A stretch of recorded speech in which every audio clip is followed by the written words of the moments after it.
Hey everybody, just going to show you our first campsite on our whitewater rafting trip to the Grand Canyon. We stayed at mile 91 and some change. And it was this beautiful canyon surrounded. There's our group. And then Craig and I stayed right back here in this little cozy nook. Cowboy camped just on our mat and had this beautiful sky ahead of. So pretty. But it was a really nice area. Up that way was the potty. People could stay in all these little areas all around. There's 16 of us on the trip, so roughly 8 campgrounds. It's really nice. Walk down here and show you the water. So pretty. The guys are loading the boats for us to leave. Walk over here so you can see this. Like that idiot guy that just manages to keep on living somehow. Like, let me see if I can find. There was a really nice area to stay on the sand. Here's our guides getting the boats all ready.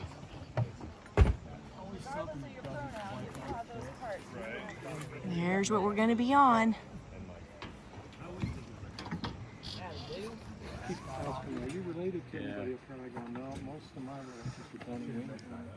Blueberry pancakes, some fruit, bacon.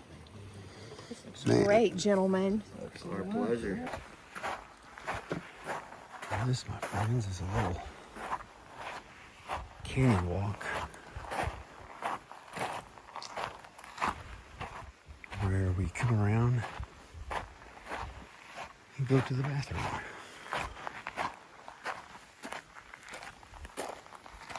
It's not bad. Could be a lot worse. Your friends can't see you.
I did one of them in Oregon, and they actually set up like a bunch of camp tables, like a dining room table.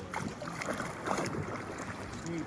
Yeah. And then also like, you know, there's a lot of really cool stuff happening. They're all great. I can keep going. Like the Yampa River.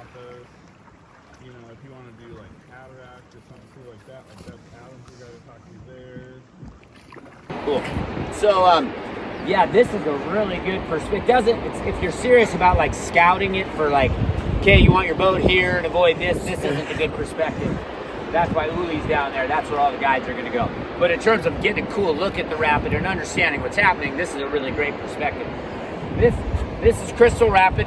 This is like one of the biggest, baddest, most famous rapids in all of the Grand Canyon, and our goal is to not find out why, right? So this is the worst place to have a mishap. So it's more famous because of some of the stuff that happened. It changed a bunch. Like some of you guys are familiar with that Emerald Mile story. This was like the meanest rapid when the water was real high, like 80, 90,000. Crazy. This is Crystal Creek here, and it flash floods a lot, so the rapid changes, and it has changed recently, not dramatic in the middle, but some of these rocks at the top. So there's 2 ways to run Crystal based on water level. Well, there's 3 ways. One is down the middle, and that's not the way. No matter what the water level, that's not the recommended run. So that big hole that's out past Julia in the middle, and then there's one more that's center right. Those are like the big boat flipping monsters that we don't want to go in. So you got to either go left of them or you go right of them. At this water level, the going left of them is a low water adventure, lower than this, right? We're kind of at like medium low water. It's got to be really low. And the worst thing that can happen in Crystal is decide to go left and then realize the water's too high to go left. Then bad things happen. So we're going to run right. This should be absolutely anticlimactic, right? We get to the bottom and you can be like, I don't know, like Crystal, nothing. That's what we want. If it's like real exciting, it didn't go well. So really what we're gonna do, we're not very, you can see Max and Adam out there. We're like almost hitting the rocks right there, right? We're just gonna sneak this whole thing on the right side, inside of all of that big whitewater, because what we can't see just down here is a hole like that one, but much closer to the right shore. There's only about a boat width wide between that hole and the shore. And if you're out in that fast water too far out, you can't get out there. So you kind of get in early and just almost are hitting the rocks in there, and we just scrape down the right side. We're not afraid to leave a little yellow paint on the right shore here. One of the things that makes this so treacherous is that island, right? One of the most common places for boats to flip is Hermit, where we just went through. But that's just like a mile of flat water after you flip. It's not that big of a deal. Here, there's a two rock-strewn channels with a massive island in the middle. Nothing good happens out there. People swimming are in shallow rocks getting injured. Boats get shipwrecked, stuck out in the middle of the river. We don't want any of that, obviously. So, we just want everyone tuned in, right? Paying attention, helmets on. Like I said, real confident here that it'll go smooth, but that's what we want. Nice good sneak right down the inside, right side. And we move on to big waves and big rapids down in the gems, okay? Does that sound good, you guys? Which side of the island you go on? What's that? Which side of the island? Yeah, actually, good question. So, you can go either. General rule here, if you run right at Crystal, you want to go right of the island. If you run left at Crystal, you want to go left of the island. I've seen it not go that way. But generally speaking, yeah, what we're going to do is run right and run right of the island.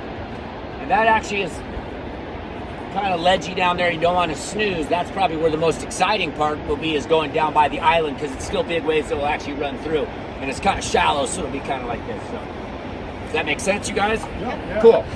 So let's carefully head down. I'm going to make a detour.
Yeah, and even some of the other ones that have, you know, a little bit more decent waves still don't have names. They're not even on the map. Yeah.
Thanks for that tip. That's, you know, some of the best napping ever. Oh, I can imagine. I'm not quite comfortable enough to go to sleep, but Give it a couple days. in a couple days maybe.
right, we are at the end of day 2, and we stopped. I didn't get a really good recap on day 1, but day 1 we went from we hiked the Bright Angel Trail, and then went from mile 89 to 91, and stopped at what's called 91 Mile Camp.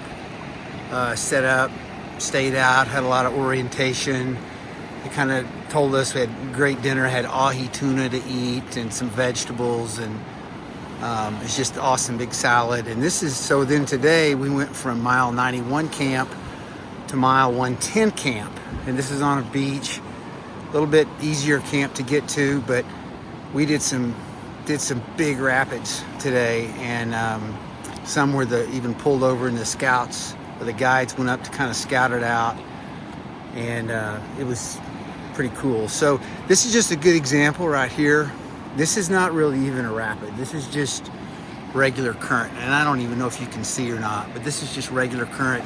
You could step off in that water 15 feet and get it up caught, and then you're right on down the canyon, down the river. So this is kind of what we've got set up right over here. We've got our kitchen and stuff right there.